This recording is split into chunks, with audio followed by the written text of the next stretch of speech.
तो दोस्तों आज जून की 4 तारीख है, संडे है, छुट्टी का दिन है और आज का जो ये वीडियो है ये बहुत ही खूबसूरत से परमानेंट खुशबूदार पौधे पर।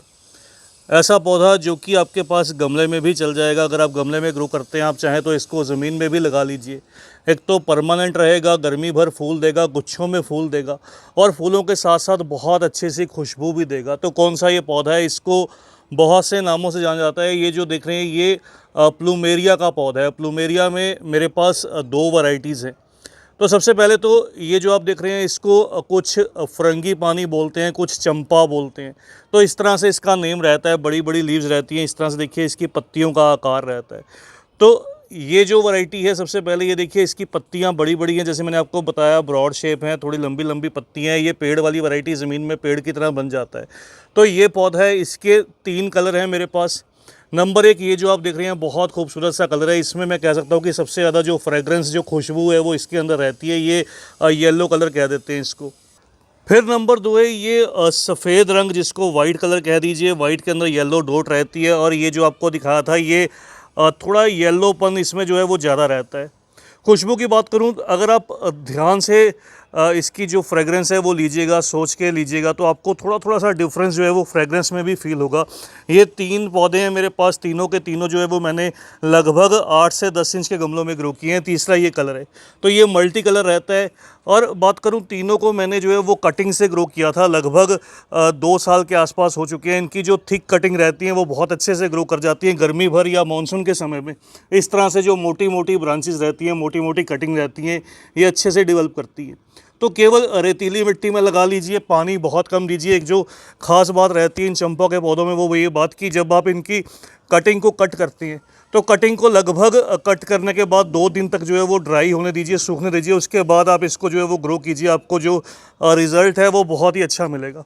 तो इस तरह से देखिए लॉन्ग लास्टिंग रहते हैं इसके फूल और लगभग रात के समय जो है वो तेज़ी से खिलते हैं, बहुत अच्छे से खिलते हैं। अगर दूसरी वैरायटी की बात करूँ तो इस तरह से ये इसकी दूसरी वैरायटी रहती है। ये क्या रहती है, ये प्लूमेरिया पोडिका बोलते हैं उसको। तो इसको इसकी क्या है, नागफनी कुछ बोलते हैं, इसको नाग चंपा भी बोलते हैं। इसकी जो लीव्स हैं इस तरह से देखिए, थोड़ी सी शेप जो है वो लीव्स की डिफरेंट रहती है, किसी सांप के या नाग के जो है वो फन की तरह। तो इसलिए इसको बोला जाता है। इसमें भी क्या है कि वाइट कलर में जो फ्लावर्स हैं वो निकल कर आते हैं। एक लंबी सी जो स्टेम है वो निकल कर आती है, उसी के अंदर एक गुच्छा फूलों का बनता है। नंबर 1 चीज़ है, इनको खुली धूप में रखिएगा जहाँ पर फुल डे सनलाइट मिले। ये मेरे पौधे 2nd फ्लोर पर हैं जहाँ पर पूरे दिन की धूप आती है। तो सुबह से लेकर शाम तक की डायरेक्ट सनलाइट इनको मिलती है। इस कंडीशन में ये अच्छे चलते हैं। पानी बहुत ज़्यादा नहीं चाहिए होता इनको। जब भी, जैसे मैंने बताया, कटिंग लगाए तब भी पानी थोड़ा कम दीजिएगा। ड्राई साइड में रहना इनको पसंद रहता है। और जब मिट्टी एक बार 1-2 इंच ऊपर से गमले के अंदर ड्राई दिखे उसके बाद भरकर पानी दीजिए, ताकि मिट्टी जो है वो नीचे तक भीग जाए, पानी जो है वो ड्रेन होल से बाहर निकल जाए। तो ये चीज़ें 2 मोस्ट इंपॉर्टेंट है। बहुत ज़्यादा कोई आपसे जो ये कह लीजिए कि डिमांड नहीं करता। हार्डी प्लांट्स में से आता है ऐसा पौधा जो सख्त जान पौधा रहता है। तीसरी चीज़ है रिपोर्टिंग। रिपोर्टिंग क्या है, साल में लगभग 2 बार आपको करनी पड़ेगी अगर आप इनको गमलों में ग्रो करते हैं। जैसे मैंने आपको बताया कि ये ट्री वाली वैरायटीज़ रहती हैं, पेड़ बनती हैं ज़मीन में। बहुत सुंदर सा घर के बाहर लगाने के लिए बहुत अच्छी ऑप्शन रहती है। आप इसको अपने गार्डन में, घर के बाहर बाउंड्री वॉल पर लगा लीजिए, तो बहुत सुंदर सी ऑप्शन रहती है। बहुत बढ़िया सा ये पौधा या पेड़ जो है ये डेवलप हो जाता है। तो जब आप इसको गमले में ग्रो करते हैं, साल में 2 बार आप इसकी जो है वो ट्रिमिंग कीजिएगा। अगर छोटे गमले में लगाते हैं 10 से 12 इंच के गमले में, 2 बार इसकी रूट ट्रिमिंग करना बहुत ज़रूरी रहता है। कटिंग करने से मल्टीप्लाई इसकी जो स्टेम्स हैं वो होती रहती हैं। जितनी स्टेम्स निकल कर आएंगी उसी तरह से देखिए उतने ज़्यादा फ्लावरिंग होगी। क्या है, जैसे मैंने आपको बताया, एक फ्लावरिंग स्टॉक निकल कर आता है, इस तरह से एक ब्रांच निकल कर आती है। चाहे वो नाग चंपा रहे, चाहे इस तरह से ये डॉग चंपा रहे, इस तरह से एक ब्रांच निकल कर आती है और इसी के अंदर एक गुच्छा बनता है फूलों का। ये देखिए, जैसे नीचे की साइड में आपको दिखाई देगा, बहुत सारी जो कलियां हैं वो लगभग 3-4 दिन में जो है वो निकल आएंगी।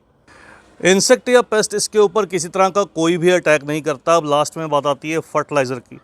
तो जैसे मैंने आपको बताया, हार्डी प्लांट है, कोई बहुत ज़्यादा आपसे फर्टिलाइज़र डिमांड नहीं करता। लेकिन अगर आपके पौधों में फूल नहीं आते, आपने इनको वेल ड्रेन्ड सॉइल भी दी है, सॉइल जब तैयार किया उसके अंदर खाद की मात्रा भी ऐड की है, क्योंकि इनको जो हल्की सी जो एसिडिक सॉइल है कह लीजिए वो पसंद रहती है, थोड़ी सी मिट्टी का एसिडिक होना। इसलिए जब भी आप मिट्टी तैयार करते हैं उसके अंदर काऊ डंग की क्वांटिटी जो है वो ऐड कीजिएगा। गोबर की सड़ी हुई जो खाद रहती है उसको ऐड करने से सॉइल जो है वो एसिडिक बन जाती है।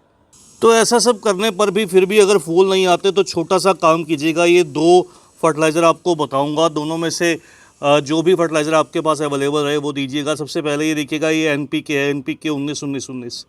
तो केवल आपको क्या करना है, इस तरह से एनपीके जो रहता है ये सीड शॉप पर आसानी से मिल जाता है। इसका 2 ग्राम 1 लीटर पानी में डालकर पौधे पर सुबह सुबह के समय जो है वो स्प्रे कीजिएगा। अच्छे से पौधे को नहला दीजिए, शॉवर कीजिए। इससे पौधा बहुत जल्दी से जो है वो फूल देने लगेगा। या फिर आप इतनी थोड़ी सी क्वांटिटी, लगभग 1 ग्राम के लगभग, इस तरह से जो है वो मिट्टी के अंदर भी मिक्स कर सकते हैं। तो ये काम भी आप कर सकते हैं। दूसरी चीज़ इसके अलावा, या तो आपके पास चाय की पत्ती जो वेस्ट रहती है, जो यूज्ड चाय की पत्ती रहती है, वो आप इसकी गमले की मिट्टी में मिला दीजिए। उससे भी सॉइल जो है वो एसिडिक रहती है, पौधा जल्दी से डेवलप करता है, जल्दी से जो फ्लरिंग है वो भी स्टार्ट करता है। उसमें बहुत से जो न्यूट्रिएंट है वो अवेलेबल रहते हैं। नहीं तो कोई अच्छा माइक्रो न्यूट्रिएंट लेकर आप इस तरह से जो है वो लगभग 10 से 15 ग्राम गमले की मिट्टी में गुड़ाई करके अच्छे से मिला दीजिए। इसके अलावा एक जो चीज़ और बहुत अच्छे से काम करती है, या तो आप इस पौधे को जो है वो बनाना पील लिक्विड या फिर केले के छिलके जो रहते हैं वो ड्राई करके इसकी मिट्टी में दबा दीजिए। महीने में एक बार अच्छे से एक मुट्ठी भर केले के छिलके, मिट्टी गुड़ाई करके, सूखे हुए केले के छिलके, उसको दबा दीजिए। अगर आपके पास वो चीज़ अवेलेबल ना रहे तो आप क्या कीजिएगा, केवल 1 बड़ा चम्मच भरकर इसके अंदर जो बोन मिल की है वो बोन मिल ऐड कीजिएगा हर 2 से 3 महीने में एक बार। तो बस ऐसा करने से ये पौधे बहुत अच्छे से खिलेंगे। आपको जो रिज़ल्ट है वो बहुत ही बढ़िया मिलेगा। तो बस दोस्तों, आज की इस वीडियो में इतना ही। जल्द ही मिलते हैं किसी और नए टॉपिक के साथ, किसी और नई वीडियो के साथ। तब तक के लिए bye, happy gardening, take care.